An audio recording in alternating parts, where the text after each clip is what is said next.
Hello, Blue Group. Today you will be reading a comprehension passage. Comprehension means to understand.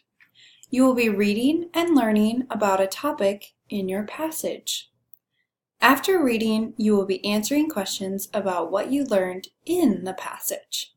If you get stuck or do not know the answer to the question, go back and reread the passage to find your answer. This passage is about dinosaurs. You will read the passage, and once you are done reading, you will be able to answer the questions on the back of your page.